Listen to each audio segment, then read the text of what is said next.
So if you're struggling with stairs, stick around because I'm going to share with you my eight top tips on how you can make life a little bit easier. So tip number one, it's all about strength, strengthening those leg muscles, not your arm muscles, but strengthening your leg muscles will really help you to achieve the stairs with greater ease. When you've got pain and when you're struggling, strengthening your muscles can be really difficult. If you're interested in strengthening, I've got a range of online treatment programs and I'd love to help guide so that you get the most. So have a look at those. There's links attached. The stronger those leg muscles are, the easier it will be for you to manage to go up and down the stairs.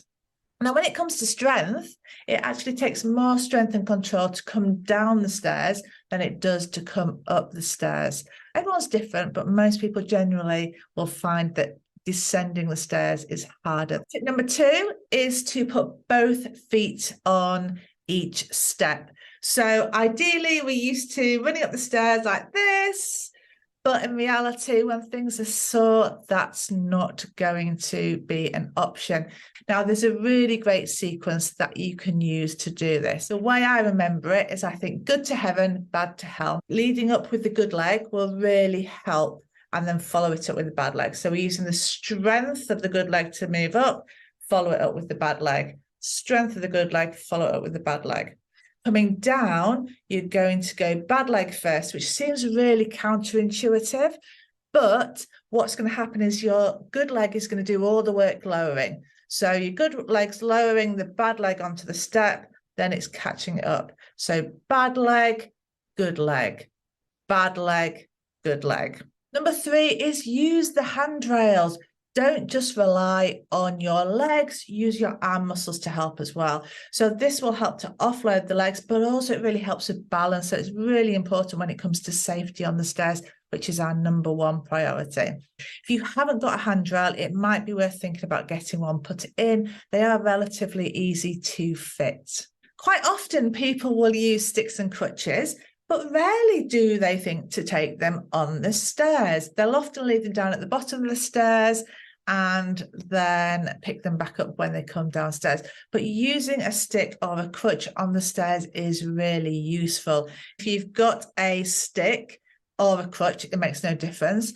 Always use a handrail. But if you've got two handrails, often rather than pulling with both hands, it's more useful to pull with a hand and actually push through a stick. And most people find that that is an easier option and offloads their legs better. If you're using two sticks or crutches, again, I would just use one and a handrail if you've got that option. That tends to be the safer and the easier option. I've made a video demonstrating stairs with, without the use of handrails, sticks, crutches, etc. So feel free to have a look at that. It's in the description. Sometimes it's easier to visualize it than it is to talk about something like this. Number 5 is to take it slow, take it steady. Like we've already said, it's essential to really be safe and steady on the stairs. So take it slowly, don't be rushing, and just take your time with these things. So number 6 is footwear. Now, the correct footwear will help to really support and stabilize your foot and your ankle, as well as your knee and your hip. So wearing something supportive on your feet can just help to aid the function of that leg and make stairs a little bit easier. However, just make sure you've not got any slippy, sloppy slippers that we often wear around the house. Something sturdy and supportive is what we're talking about.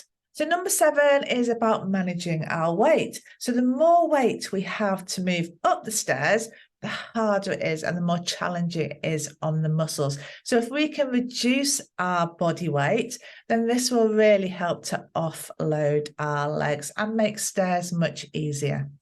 So if you are overweight and you're struggling, then this is going to be something that's really worthwhile thinking about. So number 8 is thinking about devices we might be able to use, namely sort of a stair lift. So this obviously isn't going to be your first port of call, try all the other options first, but there does come a time when sometimes you will need that support. So don't put it off. Remember what we said about safety. Safety on the stairs is so important. So if you've tried everything else and you're still struggling, do think about these other options. So I hope that's been really useful. I urge you to try some of those tips out, but also don't just put up with pain and injury. There's often lots you can do about it. This is a great temporary solution, but really start to think about moving forwards and improving the situation you're in. Have a look at my online treatment programs because they will really help to move you forwards out of pain and dysfunction. Also have a look at the link to the video where I demonstrate stairs. I've also got some demonstrations there of walking with sticks, crutches, things like that as well. So I'll pop those on there as well. So bye for now. I hope that's been super useful. You take care.